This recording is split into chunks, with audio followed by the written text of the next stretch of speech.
मसीह में प्रिय भाइयों और बहनों, प्रभु और उद्धारकर्ता यीशु मसीह के अनमोल नाम में आपको नमस्कार। आज का पवित्र बाइबल पाठ कार्यक्रम का उद्देश्य प्रत्येक व्यक्ति के जीवन में नियमित और सुधारात्मक बाइबल पढ़ने की आदत स्थापित करना है। हमारे वीडियो प्रतिदिन प्राप्त करने के लिए कृपया हमारे चैनल को सब्सक्राइब करें और नोटिफिकेशन आइकॉन भी दबाएं।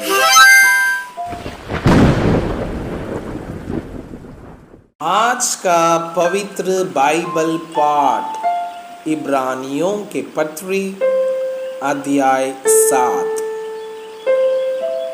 मलिकिसिदेक याजक। यह मलिकिसिदेक शालेम का राजा और परम प्रधान परमेश्वर का याजक सर्वदा याजक बना रहता है। जब अब्राहम राजाओं को मारकर लौटा जाता था तो इसी ने उससे भेंट करके उसे आशीष दी। इसी को अब्राहम ने उस वस्तुओं का दशवांश भी दिया।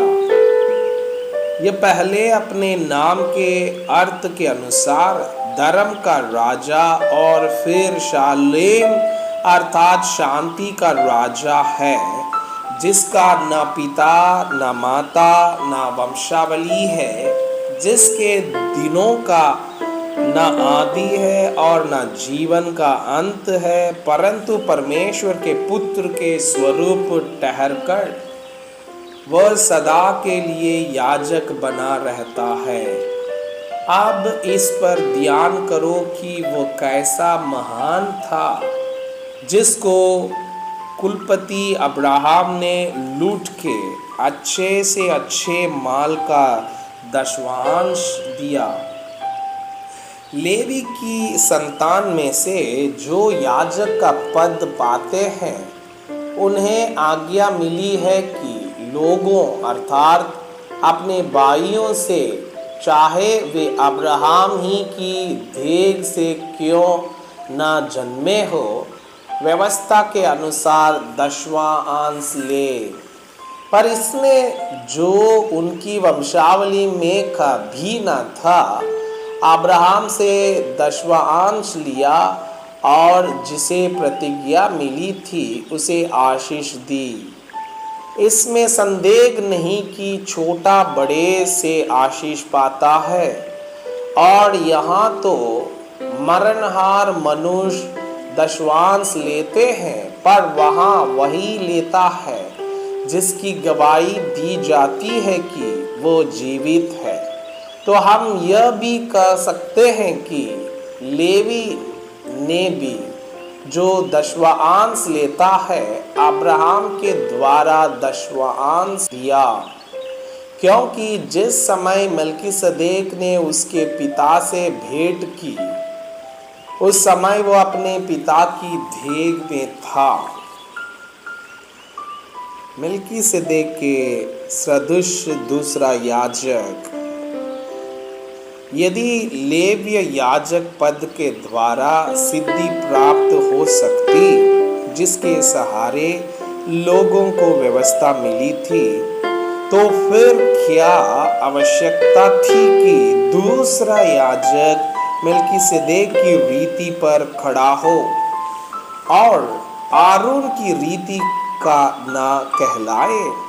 क्योंकि जब याजक का पद बदला जाता है तो व्यवस्था का भी बदलना आवश्यक है, क्योंकि जिसके विषय में ये बातें कही जाती है कि वो दूसरे गोत्र का है, जिसमें से किसी ने वेदी की सेवा नहीं की, तो प्रकट है कि हमारा प्रभु यहूदा के गोत्र में से उदय हुआ है, और इस गोत्र के विषय में मूसा ने याजक पद की कुछ चर्चा नहीं की।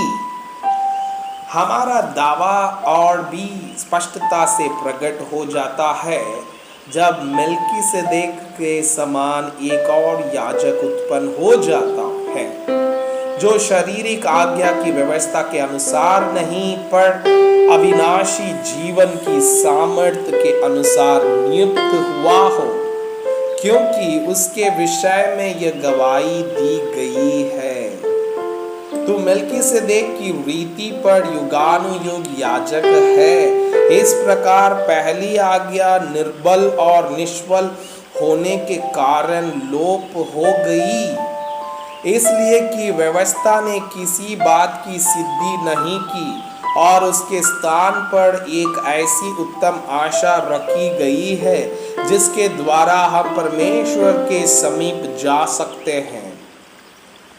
मसीह की नियुक्त बिना शपथ नहीं हुई, क्योंकि वे तो बिना शपथ याजक ठहराए गए, पर यह शपथ के साथ उसकी ओर से नियुक्त किया गया, जिसने उसके विषय में कहा, प्रभु ने शपथ खाई और वो उससे फिर न चपताएगा कि तू युगानुयुग याजक है।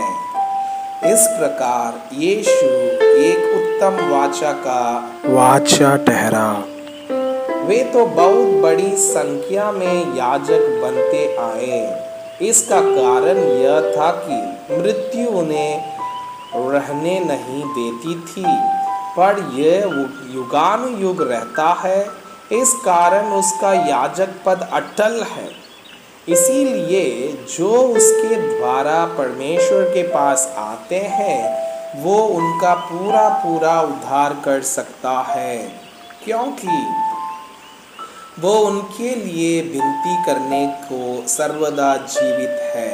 अतः ऐसा कि महायाजक हमारे योग्य था, जो पवित्र और निष्कपट और निर्मल और पापियों से अलग और स्वर्ग से भी ऊंचा किया हुआ हो, उन महायाजकों के समान उसे आवश्यक नहीं कि प्रतिदिन पहले अपने पापों और फिर लोगों के पापों के लिए बलिदान चढ़ाए, क्योंकि उसने अपने आप को बलिदान चढ़ाकर उसे एक ही बार में पूरा कर दिया। क्योंकि व्यवस्था तो निर्बल मनुष्यों को महायाजक नियुक्त करती है, परंतु उस शपथ का वचन जो व्यवस्था के बाद कही गई, उस पुत्र को नियुक्त करता है, जो युगानुयुग के लिए सिद्ध किया गया है। मैं आपसे यह अनुरोध करता हूँ कि कृपया आज का बाइबल पाठ को अध्ययन करें और जिन वचनों के द्वारा आप प्रभावित हुए उसे अपने कॉपी में लिखें और आज दिन भर इस वचनों को अपने जीवन में अभ्यास करें। परमेश्वर चाहता है कि आप उनके समान सिद्ध और पवित्र बन जाएं। परमेश्वर आपको बहुताई से आशीष करें। आमीन।